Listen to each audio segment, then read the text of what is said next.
Conference final playoff recap, and I got a new money-making scheme. Here's what we do. I'm gonna go back in time, about early April, and I'm gonna pick up Mike Leighton in my playoff pool. Quick to the DeLorean! Going into the Habs-Flyers series, we knew one of the goalies was gonna have a huge impact. We just thought it'd be Halak. But since a lot of you don't really know who Mike Leighton is, here's a new segment called Get to Know Mike Leighton. Now, did you know That in April 2008, while playing for the Albany River Rats in an AHL playoff game, in a game that went to five overtimes, Mike Leighton set an AHL record by stopping 98 of 101 shots. 101 shots! Does Little John even say shots 101 times in the song Shots? Shot, shot, shot, shot, shot! Michael Leighton! Was that the worst remix of all time? Yeah! Moving on. Mike Leighton has not let in a goal against the Habs this series, stopping all 58 shots. Flyers win game 1 6-0, then game 2 3-0. Habs are improving, and the Flyers are just showing a nastiness that the Habs have not seen yet these playoffs. And with all the praise that was given to the Habs for making it this far, the Flyers were an underdog too. And it'd be amazing to see them succeed, with one exception, and I'm sure Habs fans can agree. Dan Carcillo. You can play tough, you can play with an edge, you can do all these little stick things that aren't necessarily within the rules, but I cannot stand for diving or embellishing, and he's done that all playoffs and in game 2 of this series. If he ends up raising the cup, don't be surprised if he trips. Habs fans, let me ask you, what do you guys got to do to get back into this series? 2 power play goals against in game 2, that should give you a hint. And to everyone else, how funny was it to see the Flyers fans do the ole ole chant? Or how's this to take the cake? I really want to know your answer to this one.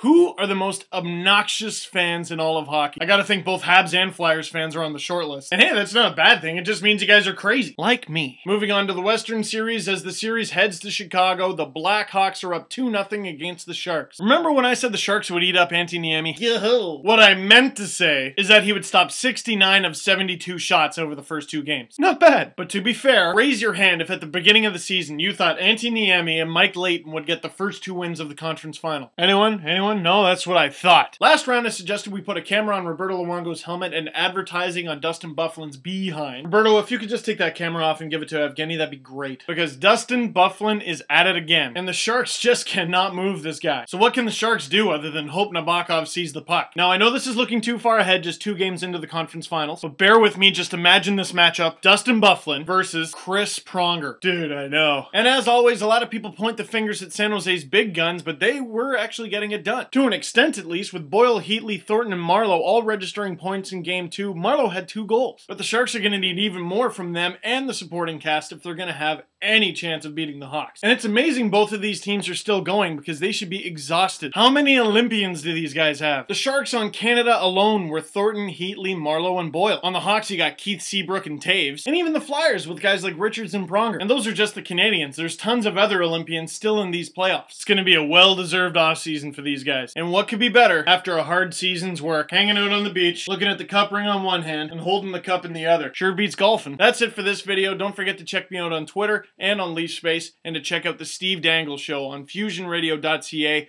every Thursday at 8:10 Eastern. We talk about all things hockey, a little bit of baseball, add some guests, and I talk about how I ruined the co-host at NHL 10. Let's see if the Habs and Sharks can storm back. I'll see you on Saturday's video.